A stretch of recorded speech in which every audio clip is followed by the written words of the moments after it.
아스날이 본격적으로 요케레스에 대한 관심을 크게 키우기 시작했다는 이야기가 나오고 있는데, 온스테인 기자에 따르면 아스날이 스트라이커에 대한 옵션을 고려하면서 요케레스를 이적 시장에 영입하고 싶어한다 라는 이야기가 나왔어요. 이게 왜 그러냐면 그동안은 이삭을 영입하고 싶어 했었는데 베르타 디렉터를 새롭게 아스날이 선임을 하게 되면서 베르타가 요케레스를 오랫동안 주의 깊게 보고 있었던 선수이기 때문에 아스날이 9번 공격수를 영입할 때 이제는 요케레스에 대한 비중이 늘어날 것이다 라는 얘기거든요. 실제로 아스날이 최근에 아틀레티코 마드리드를 이끌었었던 베르타를 아스날의 스포츠 디렉터로 영입을 했죠. 그러면서 다음 이제 이적 시장부터는 베르타가 주도를 해서 이적 시장을 이끌어가게 될 텐데, 여기서 이제 문제는 뭐냐면 온스테인의 보도에 따르면 아르테타 감독은 공격수 옵션에 이삭을 가장 원하고 있다. 하지만 현실적으로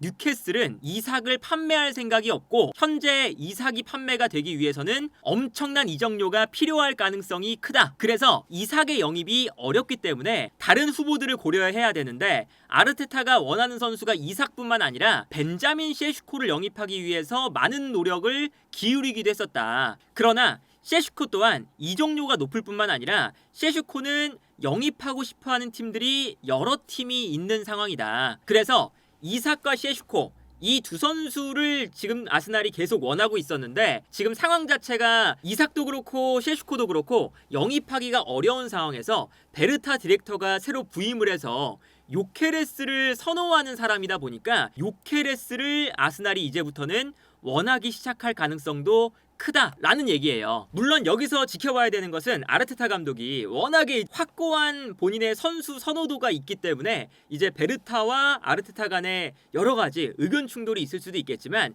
일단 요케레스를 영입하는 건 아스날이 그동안 부족했었던 9번 공격수에 대한 갈증을 분명하게 해소할 수 있는 영입이다 라는 평가가 지배적이죠. 이제 어떤 거냐면 이 디 애슬레틱에서 분석한 바에 따르면 기본적으로 가장 중요한 것은 숫자적인 측면이다. 어떤 숫자냐? 득점에 대한 숫자를 요케레스가 확실히 해결해 줄 수가 있다. 현재 요케레스는 스포르팅에 합류한 이후에 모든 대회에서 91경기 85골을 넣었습니다. 정말 놀라운 속도로 골을 넣고 있고, 실제로 요케레스가 이번 시즌에도 보면 39경기에 나와서 40골을 넣고 있거든요. 그리고 지난 시즌에는 46경기에서 35골을 넣었어요. 그러니까 그만큼 요케레스가 이번 시즌 스포르팅에서도 엄청난 득점력을 보여주고 있는 시즌이라고 할 수가 있는 건데, 이것 자체가 지금 현재 아스날에게 매우 필요한 요소라는 거죠. 그러니까 아스날이 이번 시즌에도 뭐 리그컵이라던가 FA컵 이런 대회에서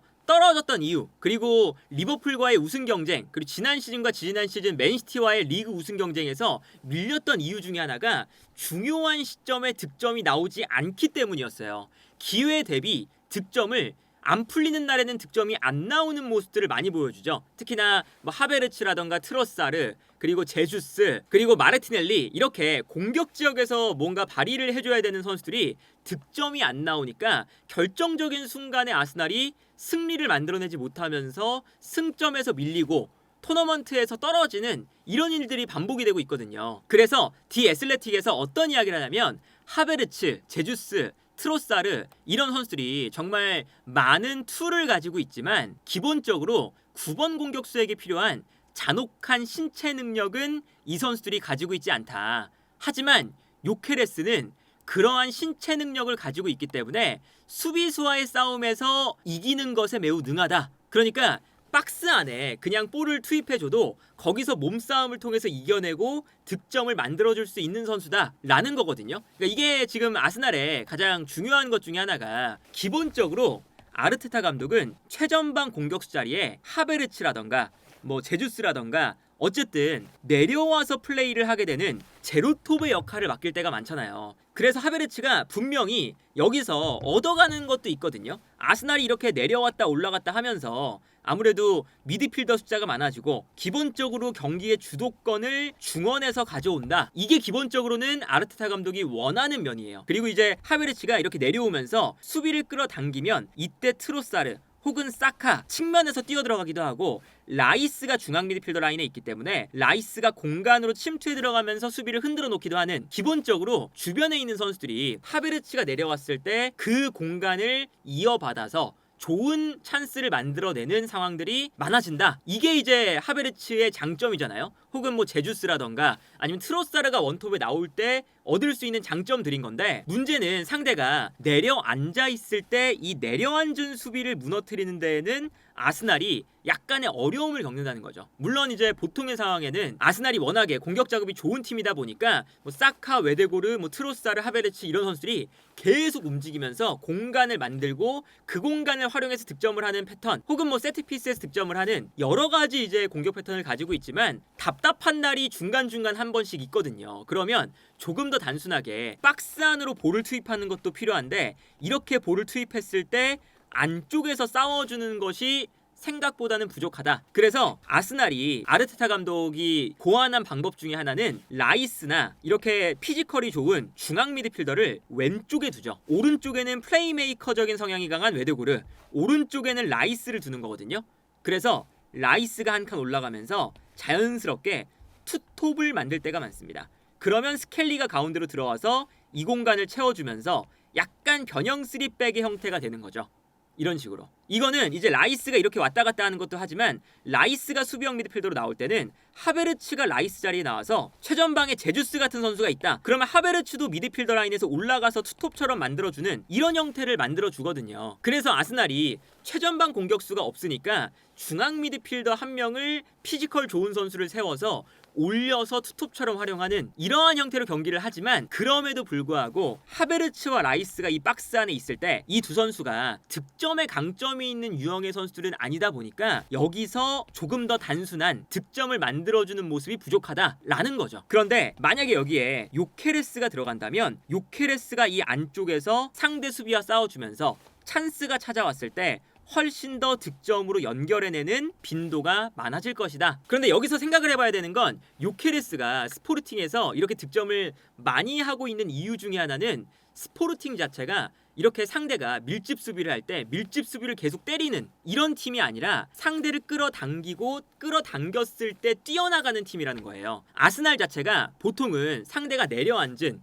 거의 두 줄 수비를 상대하고 이렇게 뛰어나갈 수 있을 만한 공간이 많이 발생하지 않으니까 요케레스가 과연 아스날의 전술에 잘 적응할 수 있을까라는 게 이제 고민거리 중에 하나가 될 수도 있는 거죠. 요케레스가 디 애슬레틱에서 이제 분석한 요 사진을 보면 기본적으로 요케레스가 득점하는 장면에서는 이런 장면이 많이 나옵니다. 요케레스가 순간적으로 수비 라인을 타고 있다가 공간으로 뛰어 들어가고요. 요케레스를 향해서 한 번의 패스를 보내줘요. 그러면 요케레스가 상대 수비수와 달려나가면서 경쟁을 하기 시작합니다. 공간으로. 활동 반경이 굉장히 넓은 선수거든요. 근데 이렇게 경쟁을 할 때 볼을 이 앞으로 떨어뜨려주면 요케레스가 상대 수비수와의 몸싸움에서 이겨내면서 볼을 소유하고 접고 들어와서 여기서는 득점을 만들어내는 모습을 볼 수가 있어요. 다른 장면도 마찬가지인데 요케레스가 이 장면도 최전방에 있다가 순간적으로 공간을 찾아서 뛰어들어가고 이때 스포르팅은 뒤에서 한 번에 요케레스에게 공간 패스를 넣어줍니다. 그리고 이 공간으로 패스가 들어갔을 때 요케레스가 상대 수비와 몸싸움을 펼치고 있고 여기서 몸싸움을 이겨내면서 결국에 득점을 만들어내는 장면이거든요. 이런 장면이 사실은 요케레스의 가장 큰 장점이에요. 그래서 이제 아모린 감독이 스포르팅을 맡았을 때 기본적으로는 맨유가 원해서 아모린 감독을 데려간 이유도 상대를 끌어당기고 끌어당겼을 때 공간이 많이 나오니까 그 공간으로 뛰어들어가는 이 플레이 자체가 굉장히 매력적이었거든요. 그래서 전반기에 맨시티를 상대할 때도 맨시티가 전방 압박을 할 때 스포르팅이 어떤 식으로 경기를 하느냐, 선수들이 뒤쪽으로 내려가면서 끌어당깁니다. 끌어당겼다가 한 번에 전방으로 패스, 그리고 전방으로 패스가 넘어갔을 때 맨시티가 앞으로 끌려나가 있는 상황에서 요케레스가 전방에 위치하다가 공간으로 뛰기 시작합니다. 그리고 뛰어들어가는 선수를 향해서 뒤에서 패스를 받아서 바로 전방으로 찔러주는 거죠. 그래서 공간으로 뛰어들어갈 때 요케레스가 여기서, 그러니까 요케레스가 기본적으로 피지컬이 매우 좋은 선수지만 이 선수는 박스 안에서의 그런 경합, 싸움 이런 것보다 이렇게 공간이 만들어졌을 때 달려나가면서 싸우는 것에 오히려 강점이 더 있는 선수예요. 그래서 여기서 요케레스가 달려나가면서 몸싸움을 펼치고 여기서 몸싸움을 이겨내니까 1대1 상황을 만들어내고 그 다음에 득점을 만들어내는 이런 장면을 볼 수가 있었던 거죠. 그런데 이제 아스날 같은 경우에는 보통 이제 아까 말씀드린 것처럼 오히려 이렇게 상대를 끌어내고 공간을 만들어서 뛰어나가는 이런 장면도 당연히 아스날이 후방 빌드업을 하니까 나오기도 하지만 기본적으로는 상대들이 아스날을 상대로 이제 아스날의 탈압박이 워낙에 무서운 걸 아니까 많이 내려가서 플레이를 하기 때문에 요케레스가 이렇게 자신의 장점 달려나가면서의 그런 움직임을 활용할 만한 찬스가 과연 많이 나올까? 그러다 보니까 물론 요케레스가 이제 연계 플레이도 좋은 선수긴 하지만